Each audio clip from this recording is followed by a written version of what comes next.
Hey guys, it's Liv here, bringing you guys our Colosseum Week 1 game against Merm, coach of the Saginaw Poison Stings. If you enjoy, of course, leave a like below. Subscribe if you're new.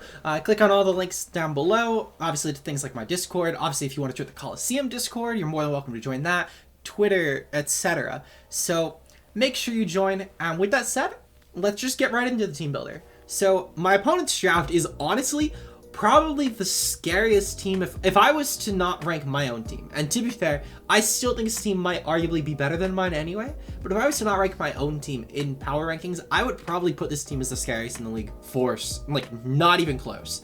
My opponent's draft is Garchomp, Tapu Koko, Mega Medicham, Aegislash, Mandibuzz, Vaporeon, Lycanroc Dusk, Dragalge, Torterra, Centiskorch, and Hattrem. I think Merm did a fantastic job drafting his team. There's really nothing too noticeable that's wrong with it. He patched up things like, for example, even though he has 2 grounds that are 4 times weak to ice, he has some of the best ice resistance in the game. Things like Aegislash and Vaporeon, Centiskorch and Mega Medi can also offensively pressure ice types. So Merm did a fantastic job at covering weaknesses such as that. And there are a lot of other examples. Obviously, he has Koko and Aegislash that are both weak to ground. Mandy is one of the best ground checks in the game. So he just did a very, very phenomenal job at defensively and offensively checking things for his team. His offense is insane to prep around. Things like Garchomp, Koko, Medi are already offensive nightmares. And then he pairs that with things like Dragalge, for example, is a low tier dragon that's also offensively able to check fairies with things like Mega Medi and for Garchomp. So Merm did a fantastic job drafting his team. It's, as I said, it's probably one of, if not the best drafts in the league. So we'll definitely have our work cut out for us week 1. I think this is a pretty terrible matchup for us personally, but you know what? If we win, we win. If we lose, we lose. I'm not too concerned week 1. It's an 11-week season. So unlike with BBL where we need to make every win count, we could take a fuck up or two in, as I said, our worst matchup. But if we do win this week, I feel very, very confident for every other week going forward. As I said, this is just going to be the real start to Colo. So with that said, first up, we have Choice Scarf Greninja with Modest Nature, with Hydro Pump, Dark Pulse, Ice Beam, and U-Turn. We have 212 speed in our Greninja this week. The decision here was mostly just to creep Garchomp, so that way then if Garchomp does Scale Shot up, we can offensively revenge it off guaranteed, because I don't think Garchomp will go for 2 Scale Shots here personally, and Ice Beam should be able to pick that off pretty quickly. Hydro Pump is also great to damage a Koko if we get a bit of chip on it, so that way then Koko cannot ransack our team either. Obviously, we're going to Hydro Pump most of the team. Really, the only good switch-ins are Vaporeon and Torterra there, and Dragalge. But Torterra and Dragalge obviously have to worry about Ice Beam, and Vaporeon will just wall the set regardless. Even if we ran like a Specs Dark Pulse, it's going to chew. So we really didn't have much on Gren that could actually really beat Vaporeon 1v1 unless we went with like a workup set. But Workup Gren was very hard to position here because we didn't really have much we could set up on besides the Vaporeon. And even still, Vaporeon could always Toxic us, it could always haze us. So I didn't really think that was very reliable. And I thought that Gren, truthfully, just as a Scarfer, was really phenomenal here. So we're going to go with it. Next up on the team, we have Amelia, our Kyurem, with Heavy Duty Boots, Timid Nature, with Freeze Dry, Earth Power, Sub, and Roost. I figured that I could probably sub up things like Vaporeon, for example, avoid Toxics, and then just start going for Freeze Dry and Earth Power because it does hit the team perfectly. Really, the best switch-ins to this would be like a Fat Medi or like a Centiskorch, but otherwise the team kind of just crumbles to this sort of moveset. With Roost, we're able to obviously keep this thing healthy. 196 special attack, I believe this was her Garchomp or Aegislash, I forgot which to be completely honest. I'm pretty sure it's her Blade Aegislash. The 204 speed is for anything that might be creeping Drill. I felt like it was a very important speed tier to hit.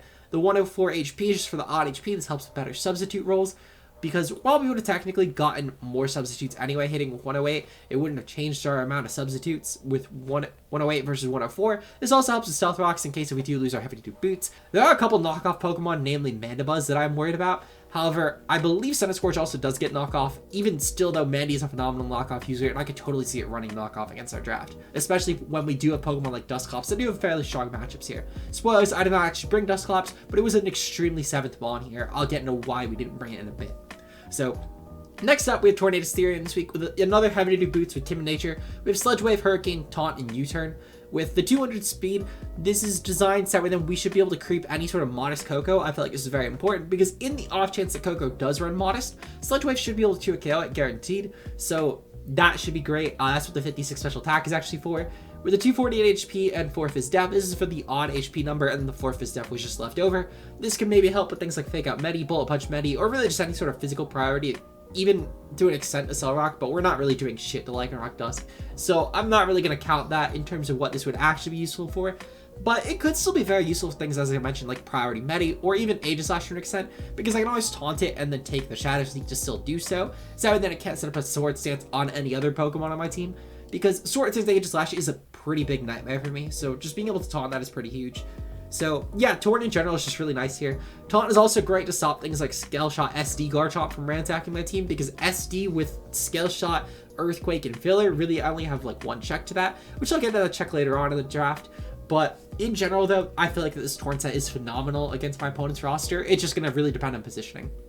So next up we have Mega Diancie here with Naive Nature. I will say that I fucked up on this. I had Diamond Storm on this set originally, which is why I had the 4 attack Naive. However, I forgot to change that when I took it off for Endeavor. So as you can see, we have 4 attack and Naive Nature for zero reason at all. This is definitely a fuck up on my end in prep. However, we still have Endeavor, which I think is really helpful between the sub and then also just in general with how much my opponent can do to my Diancie. But there's a lot of Pokemon that can't necessarily kill it, things like Vaporeon, for example. So we're going to be able to fish for Endeavor just on my opponent's fat Pokemon and then revenge them off with things like Gren, Torn, Kyurem, etc. So Moonblast Earth Power is pretty spammable against my opponent's roster. The best Pokemon to really take these sort of hits would be like Vaporeon, and then to an extent Scorch can as well. However, Earth Power should at least be a way to damage that at all. Diancie, offensively speaking, should be able to just run through my opponent's draft, so I'm definitely looking forward to it. Especially with the substitute, this should help, because when we do force out things like the Garchomp, for example, we should then get a free Moonblast off, or a free Earth Power, depending on what switches in. So I do definitely think this is a phenomenal Pokemon here. Next up on the team, we have Excadrill this week with Rapid Spin, Rock Slide, Earthquake, and Toxic. I have an Adamant Nature. This is mostly for rolls on things like Tapu Koko and Dragalge that I didn't really need to invest for. However, I was able to get more EVs out of just running Adamant, no investment, than doing anything else. With a 2-way speed, this is designed so that I should be able to creep at +1 speed Tapu Koko. Felt like this is very useful to not just fuck around and maybe miscreep on that in case if it does go really aggressive for Gren, or if it just goes stupid and just goes 252 on accident. So I want to just go for max speed Koko. That way then I can just kill it once I get the +1 speed off. Earthquake is super free against this team. The only real switch-ins are Mandy and Torterra, and I can Toxic Torterra and Mandy both pretty freely, and I have Rock Slide still for Mandy because it is obviously an immunity. So in general, I think this set is pretty useful here. The 72 Spin F and 220 HP, this is the most beneficial that I was able to get against Tapu Koko while still leaving a bit of investment, which is useful just in case I need it against things like maybe, for example, the Medi if it's going for priority, if I do have +1 speed off, or just in general against things like maybe Shadow Sneak, Aegislash. However, I don't really anticipate the 8 Fizz Def to be very useful because all the physically offensive Pokemon do kind of destroy Excadrill. However, this was nonetheless left over, and I felt that maybe I could put it to use in terms of taking some sort of priority hit should I get my speed off. Next up, our final Pokemon team, we have Jiraki Helmet Tangrowth with Leech Seed, Earthquake, Giga Drain, and Toxic. The Fizz Def is just the most beneficial that I can get with Mattering against things like Garchomp and Mega Medi. With Leech Seed, we're able to pressure stuff like the Aegislash, for example, with damage over time, same as forcing Vaporeon out possibly, if we're just going for a Leech Seed while it's going for a Wish, let's say. But it's mostly important for things like the Mandy and Dragalge and Koko, because that way then we can Leech Seed those Pokemon and help honestly just taking the hits from any of those easier. While obviously Dragalge is going to nuke us if it predicts right. At the same time though, we can definitely Leech Seed on it if it's, let's say, predicted to be switching out, maybe on a double. Because Dragalge definitely does need to kind of flip turn against our team to really do anything, because otherwise it does let in things like the Excadrill extremely freely, which would be a huge nightmare for my opponent's draft. So my plan is basically to just try and Leech Seed and then potentially sack this against Dragalge, though overall the plan is more so to use this to Leech Seed stuff like the Garchomp and the Medi, and then just go for Earthquake or Giga Drain on them, or even just Toxic, which is also useful with things like Mandy, because otherwise we don't really touch outside of the Leech Seed Toxic. So yeah, this set is kind of just here's our Fizz Def check to everything, but it doesn't really check anything Spin F wise, but it could be sort of a sack to those special offensive Pokemon. With that said, it's been Liv, and I will see you guys in the battle. Until then, peace out, guys. And we're here with our Colosseum Week 1 match against Merm, coach of the, oh my god, I'm forgetting his team name. It'll be in the Teambuilder. My opponent's team is Koko, Lycanroc Dusk, AG, Vaporeon, Garchomp, and Dragalge. So no Mega Medi, actually. Holy shit. That's actually really fucking good. Oh my god. I mean, Dragalge is still such a pain in the ass, so it's not really like a huge blessing, but it does help. In terms of my lead here, I think that I really only have one lead, and I think it's Scarf Gren. I think Scarf Gren is such a good lead here. I can just U-turn pretty freely on whatever decides to lead off. I don't care if I reveal Scarf to Koko. I could care less. I might actually hard out on Koko and try and bluff that a bit. So we'll have to see what happens. Dragalge leads? Okay, perfectly fine. I get a free U-turn here. I lose 0 clicking U-turn this turn. In terms of what I bring in, though, that's another story. Dragalge is such a fucking pain in the ass. Holy shit, I hate this mon so much. Let's see. So what do I actually bring into college? Does Diancie take a hit? I feel like Diancie doesn't take a hit. It does. Not if it's specs, though. And it barely takes... Oh, hold on. That's in Mega.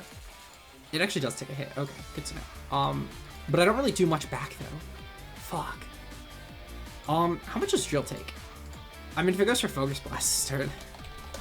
Fuck. I mean, I take it. But, like, shit, I don't want to have to. I'm gonna go for... Oh, fuck. I'm gonna go for Sandra Gahara. I think that's what I'm gonna do. Okay, it goes for Flip Turn. Oh, thank God. Okay. Good to note. So, on Garchomp, we just go hard into Nautico here. It's definitely, like, our guaranteed switch in. Flamethrower. Oh, shit. Ah, fuck. That actually sucks so much. That sucks so fucking much. Oh, my God. Okay. Garchomp. It happens. Okay. Let me see how fucking... I can at least figure out. So, let's see. So, that was a crit. Crit to 69.8. So, it at least has some investment. Because this is for the Life Orb Chomp calc for 69.4. This is definitely naive, at least. It definitely has some investment. To put it in perspective how much it has, this would have 152 at minimum, I believe. Because I was saying that if the calc is going for, like, 0.7 as the roundup, then 144. But it's regardless around that range at minimum. So that's at least good information to have. I kind of have to go Torn. I kind of have to go Torn here. Sub, okay. That's fine. I'm going to go for Taunt here and just stop it from setting up an SD at least. Dragon Claw, it's perfectly fine. I'll go for a Hurricane here, just to break a sub. And then from here, what I think I'm going to do is I'm going to hard out. I kind of need to sack Torn. I just can't let this thing get up a sub. So I'm going to go for a Hurricane here. Okay. So we at least got... Oh, fuck, I'm laughing at the chat too much. Okay, so we at least got the Garchomp handled. Substitute, Flamethrower, Dragon Claw. Okay. We just bring in Greninja here, 100%. Let me check Dark Pulse calcs versus this. I want to see if I can click Dark Pulse. The answer is I cannot click Dark Pulse. I need to just click Pump here. Pump is really free. I could also just click Ice Beam. I think what I'm gonna do is I'm gonna click U-Turn, and I'm gonna cry if this thing sacks. Because I feel like this is still useful. This is still definitely a useful Pokemon. Well, fuck. I don't know if my opponent will find it. I feel like this is definitely still a useful Pokemon. And Vaporeon is just such a free switch in here. I think I kind of have to click U-Turn. I kind of have to. Okay, Coco comes in. I'm fine with this. Because we just bring in Drill right now. And I can at the very least get off a free Toxic because Dragalge and AG are not switch-ins. So I'm going to just get my Toxic off. U-Turn goes off. That's perfectly fine. We'll definitely take that. That's actually really good for us. U-Turn. Okay. So we know Garchomp's also leftovers. I forgot to mark that. So I mean, I think right now what I do is I think I go hard into Tang. I don't really care if Tang gets toxic too much, to be completely honest. It's going for Flip Turn. Okay, good to know. It doesn't have BP. I don't know why I wouldn't run BP against this team. I feel like Helmet on Tang was very obvious, and I feel like BP just helps not have to deal with that. Well, I guess this is only offensive. That's fair. I still feel like I would have probably went with dual offense, Wish Tact, but maybe it had a Heal Bell. Anyway, Drag comes in. Fuck. Well, I think this is why I have to sack Tang. Realistically speaking, if I get a spin off with Drill, I should be fine. Sludge Wave is definitely gonna go out of Focus Blast. I mean, I can't really risk. I'm gonna go for the Leech. It's going for Flip Turn. Okay, thank God. Oh my fucking God. Okay. That might have been a bad play. But I could not fuck around with this Pokemon anymore. How much can Coco actually do to me? So we do around 59 to 69% to this, if assuming no bulk Coco, which it probably isn't that bulky against my team because it needs to create Gren at the very bare minimum. Coco can do a fair bit. I think I kind of need to just go for the Earthquake here because I'll get the Leech back at the fairness at the tail end of this turn, assuming it stays in. And if it doesn't stay in, it's probably going to go hard into Drag, and I can still Earthquake that. So I'm going to go for it. U-Turn goes off. Perfect. Okay, nice chip. And that Dragalge is probably what's going to come in. If not, I'm fine with Garchomp coming in here because... Okay, so Drag does come in. Okay, perfect. I am going to go hard Drill this turn. Okay, yeah, I was going to say, because it felt like that me staying in was hopefully what my opponent was going to start doing. How much can we do to Dragalge with Rapid Spin? I'm curious. How much should we do? Rapid Spin does not do enough. Oh my God, okay. I mean, Earthquake is really free. There's no resist. I still feel like I'd love to get a Rapid Spin off, though. But I think I'm just going to go for my Earthquake and just claim my kill. Coco? Okay, Coco's dead. I'll take that. I'll take a Coco die. That helps a lot with Gren, because now Gren doesn't need to worry about ever like, just missing against that. What I'm going to do here, let's see, so this is probably going to... I mean, honestly, this Pokemon is still both very useful, but also not. I kind of like it for AG, so I think I'm going to keep it around. I think I'm going to go hard Tang. Ugh, I can't. It's not like I have an Earthquake switch anymore. Well, an Earthquake switch is not going to worry about Flamethrower. I think I'm still going to have to go hard Tang, to be honest. Maybe just hope for a bad roll. Okay, perfect. So we didn't go for Flamethrower. We'll take that. We'll take that. What I'm going to do here is I'm going to go for a... I think I'm going to go for... How much does Garchomp take from Earthquake? Nothing. I think I'm going to go for Leech. I feel like this isn't staying in. Dragalge comes in. Okay, perfect. So it goes for Flip Charm and kill it. If it doesn't, we bring something else to kill it next turn. And I think that either of those I'm fine with at this point. Garchomp can be offensively handled by Gren and also Diancie because we know it is leftovers and it doesn't have Scale Shot, which is phenomenal for us actually. So we have two really solid ways around that. Let me make sure real quick that my Diancie will outpace that. I'm almost certain I kept it with this. Yes, it does. Okay, perfect, perfect, perfect. Okay, this is still useful for... Oh, fuck, it's still useful for like a knock. Fuck, I don't think I can sack this. I think I have to go hard Drill.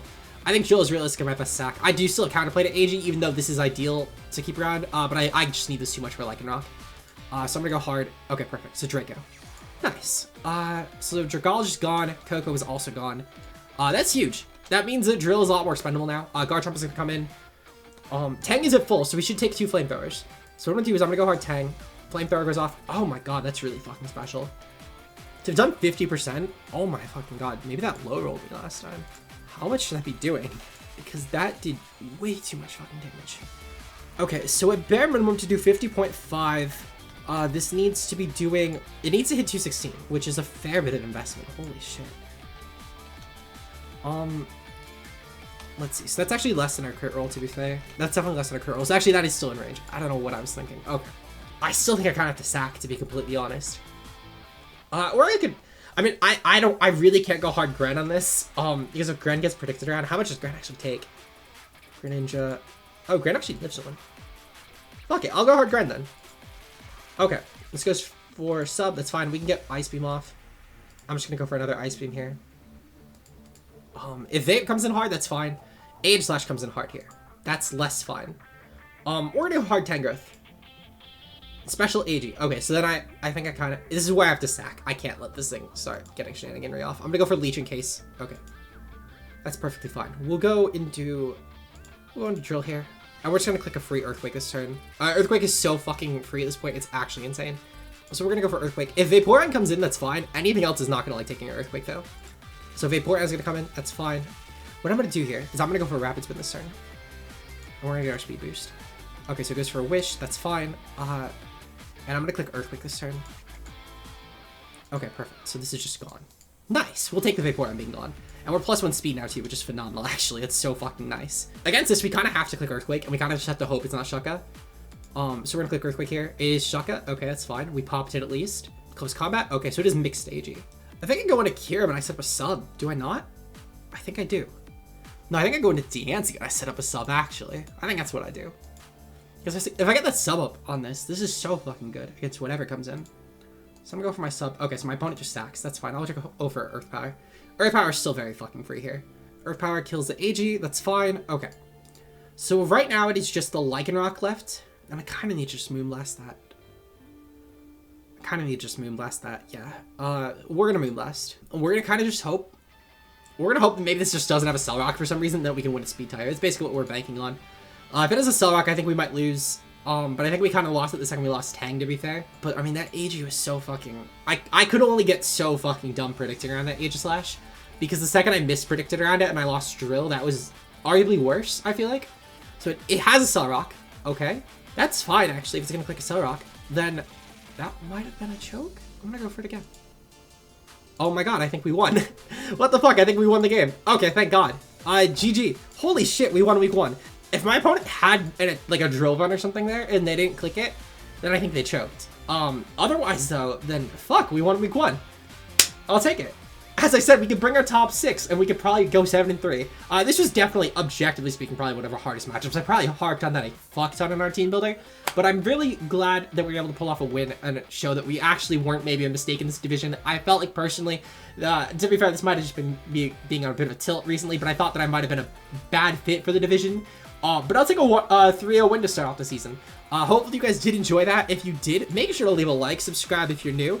In terms of our week 2, I'm pulling up our schedule right now to check that. We're going to be taking on whenever this wants to load. We're going to be taking on Beater, coach of the West Yorkshire Raptors. So I've never played Beater before that I can remember, but maybe I have and I'm just forgetting. But regardless, though, it will be a very fun match. Hopefully you guys do enjoy that. And with that said, I'll see you guys in the match. Peace out, guys.